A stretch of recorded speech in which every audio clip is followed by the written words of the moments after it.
All right, welcome in, guys. Today I want to talk about a major trap that a lot of us fall into, and that is being tricked by the healthy version of unhealthy foods. And not that we should not be eating these foods, but we absolutely should not be basing a diet around them, and we should not be relying on them to give us the weight loss, body composition, performance in the gym, performance out of the gym results that you may be looking for. And one of the big traps with this kind of approach is that for some people, it becomes incredibly frustrating to feel like you're making some changes, you're making an effort to choose a healthier option, and it's just not giving you the payoff that you want. This process over time is going to reduce our belief that nutrition can even work to make a change for ourselves. And that is probably the biggest fear about basing a diet around these slightly healthier, unhealthy foods.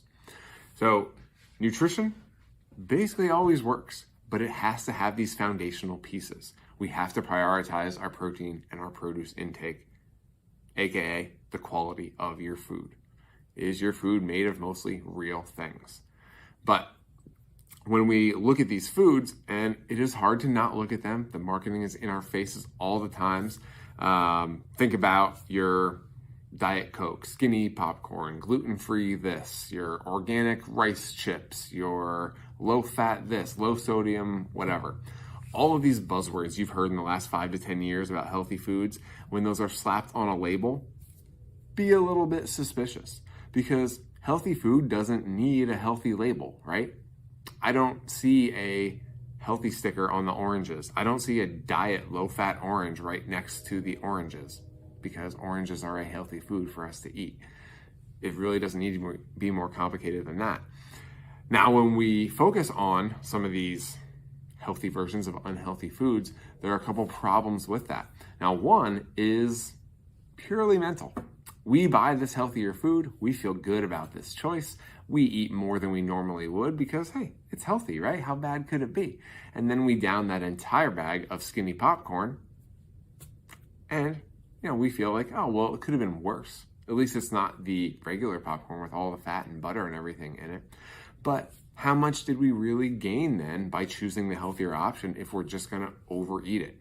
Any measurable thing we're trying to reduce, we now have gone way over on that. Then there's the other side of the coin. Maybe you're great at portion sizes. You are not gonna overeat these healthy snacks. But it's all a moot point if we aren't already doing some of these foundational things like prioritizing protein and getting our produce in. Because we know that these healthier versions of snacks are not going to get us our protein goals. They're not going to be packed full of vitamins and minerals that other real foods are going to be full of. So if we're only doing that, again, we're setting up a lot of frustration because we're probably not going to get the results we want or nearly as quick of results as we want. So keep in mind that when we grab these foods, there are some traps to fall into, that we need to lay this groundwork, the fundamental stuff, before you're even going to worry about buying the healthier version of some food.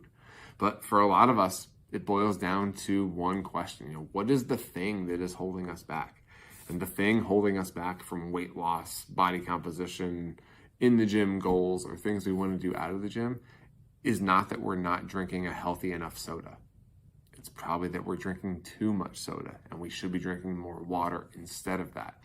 So when we get caught up in some of these healthier versions of unhealthy foods, go back to the foundations. Do I get enough protein? Do I get enough produce?